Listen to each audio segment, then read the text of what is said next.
Oi, gente, eu tava batendo perna hoje e pensando nos começos, né? E, e aí eu fiquei pensando que fazia todo sentido eu apresentar um pouquinho do começo de Barcelona pra vocês. Então, tava aproveitando que eu tava aqui no bairro Gótico e falei assim, não, por que não falar desse bairro, né? Que, assim, é pitoresco e maravilhoso, e incrível e um lugar, assim, que você tem que visitar quando você vem em Barcelona. Tudo aqui ele parece meio torto, meio apertado, mas eu juro que não é bagunça, é muita história acumulada. Essas ruas, elas são extremamente estreitinhas, vocês vão ver aí no vídeo. Elas não foram feitas para carro. Aqui antigamente passava só gente, cavalo, comerciante com carrocinha. E principalmente eram ruas estreitas, o que ajudava muito na defesa contra invasores em qualquer batalha, né? Você anda aqui, você sente que em qualquer esquina você vai virar e vai ser um filme medieval. E o porquê disso, né? Porque antes de ser o gótico, isso aqui era tudo romano. Barcelona começou como uma cidade chamada Barcino, que ainda hoje tem um pedaço de muralha romana escondido no meio de tudo isso aqui, dos prédios, dentro dos bares e até dentro de pátio de escola, para vocês terem uma ideia. Então, depois da Idade Média, a cidade ela cresceu em volta desses muros e o bairro ele virou um centro político, religioso e comercial. Era aqui que ficavam os palácios, as casas das famílias importantes, os edifícios administrativos e as igrejas também, né? Era literalmente o lugar onde todas as decisões que afetavam toda a região era tomada. Era aqui, em Barcino. E claro, né, o grande imã do bairro é a Catedral de Barcelona. Não tem jeito. O nome dela oficial é Catedral de Santa Cruz e Santa Eulàlia. E a construção dela começou no século XVIII, mas se arrastou assim por séculos depois, igual praticamente todas as obras maiores assim aqui de Barcelona. O detalhe mais curioso é que a fachada principal, essa aí que vocês estão vendo agora, é super ornamentada, né? Vocês acreditam que ela não é medieval de verdade? Ela foi finalizada no final do século XIX. E ela foi inspirada nos desenhos antigos. Então ela é tipo um gótico revivido, vamos dizer assim. Dentro dessa catedral tem um claustro com 13 gansos brancos, lindíssimos. É maravilhoso lá dentro. Tem um pátio enorme e um jardim belíssimo. E sabe por que de 13 gansos? Porque a Santa Eulália, quando ela tinha 13 anos, ela foi martirizada. E aqui nada é decorativo à toa. Tipo assim, nada. Tudo tem um significado, tudo tem que tem uma cripta dentro dela, que fica lá embaixo também. E muita gente passa e nem percebe que é histórico do lugar. É absurdo, é maravilhoso. Bem em frente à catedral, obviamente, nós temos a Praça de la Catedral.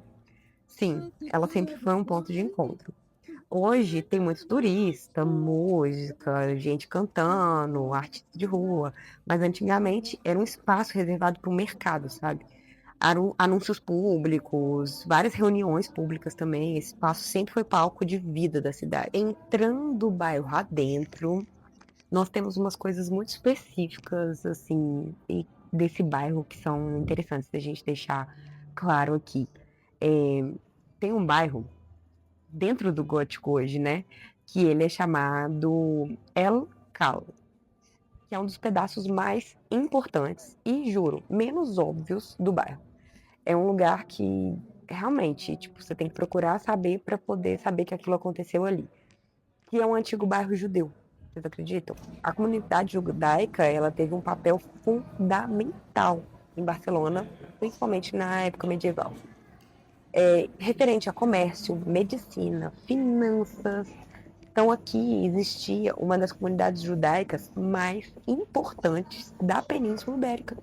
Começaram aqui, em Barcino, em Barcelona.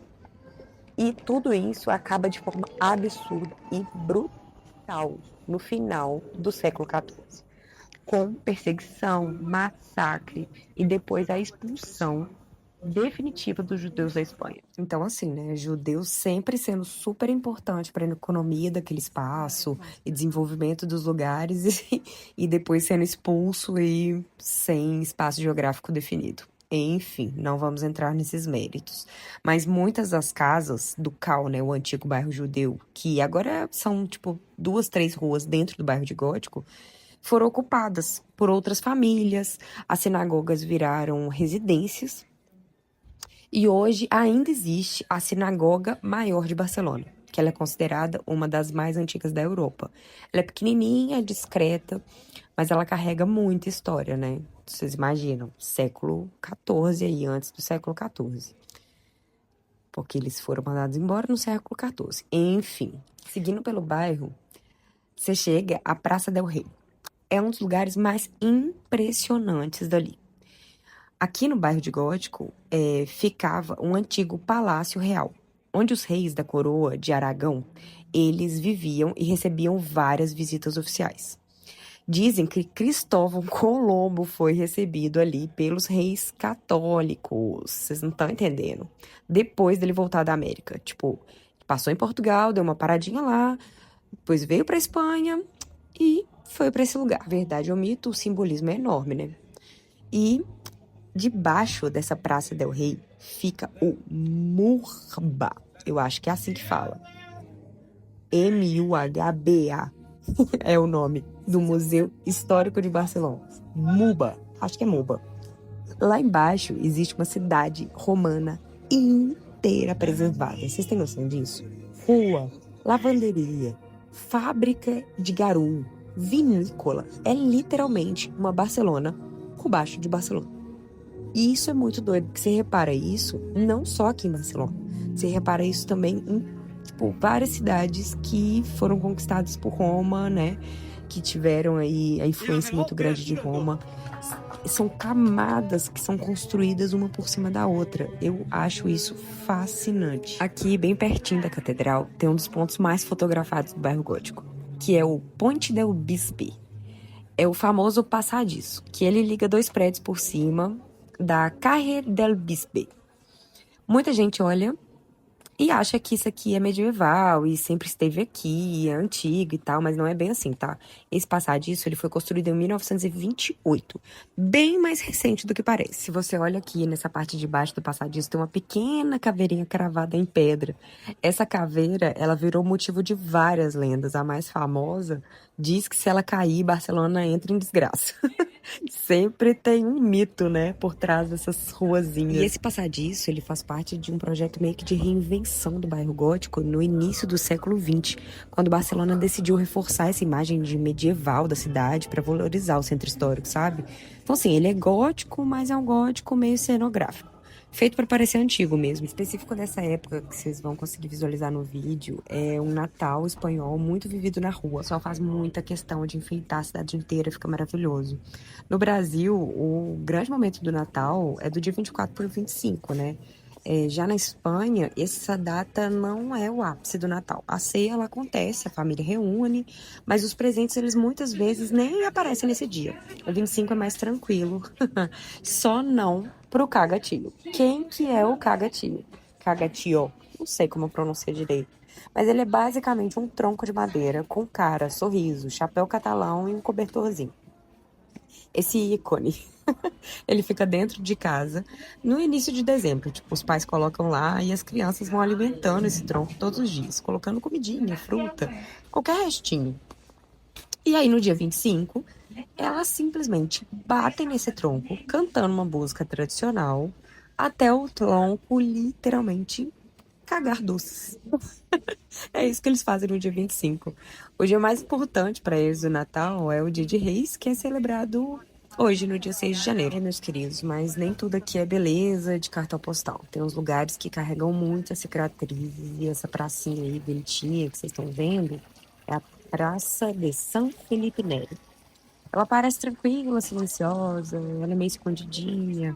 Mas se você olhar para essa fachada da igreja com atenção, vai ver as marcas de tiros e estilhaços, porque durante a Guerra Civil Espanhola, em 1938, essa praça foi bombardeada pela aviação fascista. Morreram muitas pessoas aqui, inclusive crianças que estavam dentro, se abrigando dentro do porão dessa igreja. As marcas, elas nunca foram restauradas de propósito, sabe? Elas ficam ali como memória. É um soco no estômago mesmo, porque você tá num lugar lindo, silencioso, mas carregado de muita dor. Outra curiosidade interessante sobre o bairro é que ele não é 100% original, como muita gente imagina. No final do século XIX, no início do século XX, Barcelona passou por um processo forte de medievalização, por assim dizer, no centro histórico. Então, as fachadas elas foram refeitas, os prédios eles ganharam vários elementos góticos que não existiam originalmente e alguns dos edifícios foram literalmente desmontados em outros pontos da cidade e remontados ali no gótico. Então, foi uma forma de criar uma identidade histórica e principalmente atrair turismo. Tem um lugar que ele é absurdo, que muita gente passa e nem sabe, que é dentro de um prédio super comum, na Carre Paredes, acho que é assim que fala. Existem 4 colunas romanas do antigo Templo de Augusto. Tipo assim, não é uma ruína ao ar livre, não é um museu tradicional. Você entra num pátio simples e do nada tá diante de colunas com mais de 2.000 anos. É uma loucura. É um choque de realidade sobre o quão antiga essa cidade é, sabe? Ela flutua assim no novo e no velho. É muito legal. Essas colunas, elas ficam exatamente no ponto mais alto da antiga cidade romana, de Monte Taber. Hoje isso não significa nada visualmente, você olha assim, você não vê essa diferença no bairro, nem na cidade, sabe? Mas naquela época fazia todo sentido, principalmente como templo religioso e para defesa mesmo, sabe? Ser num lugar mais alto. E não podia faltar também uma curiosidade incrível desse bairro, que simplesmente muita gente passa pela Praça da Catedral ali e tira foto de tudo, mas não repara nesse detalhe, é simplesmente um Picasso a céu aberto. Sim, gente, uma obra de Pablo Picasso a céu aberto. Não é uma réplica, não é uma homenagem, simplesmente uma obra dele na parede. Ele é chamado de friso e ele foi criado em 1962. Nessa época, o Picasso ele já era mundialmente famoso, mas ele vivia fora da Espanha por causa do regime franquista da época. E mesmo assim ele manteve uma relação fortíssima com Barcelona, que foi uma cidade onde ele se formou artisticamente, vamos dizer assim. O trabalho é quase um presente simbólico para a cidade. Outra coisa que eu acho importante dizer é que o bairro ele não é um museu. As pessoas literalmente moram aqui. Esse aqui do lado, nessa grade, é uma escola. Que eu falei que tem os muros romanos aí dentro do pátio da escola. Tipo, a galera bate bola no muro romano. Então, tem roupa pendurada entre prédio medieval, tem bar moderno de chinês, dentro de construção do século XV, é, restaurante, dentro de antigo convento. É simplesmente incrível. O passado ele não foi congelado, sabe? Ele foi adaptado. Então, andar pelo gótico é caminhar por muitas camadas de tempo. Romano, medieval, moderno, tudo misturado. Não tem placa explicando tudo. Muitas histórias, elas só existem porque alguém contou e foi passando, assim, de geração para geração. Alguém resolveu preservar uma marca, uma pedra, uma cicatriz.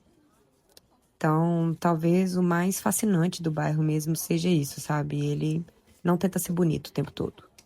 Ele é pesado, violento, artístico e cotidiano ao mesmo tempo. Aqui já teve fé, poder, dinheiro, perseguição, guerra. E hoje tem um bar cheio, turista perdido, morador apressado. O bairro, ele não é um cenário. Ele é tipo um organismo vivo mesmo, que continua contando história para quem topa andar devagar e prestar atenção. E é isso, gente. Espero que vocês tenham gostado dessas histórias aí e desse pedacinho do gótico que eu consegui mostrar para vocês e contar principalmente para vocês hoje. Hasta luego!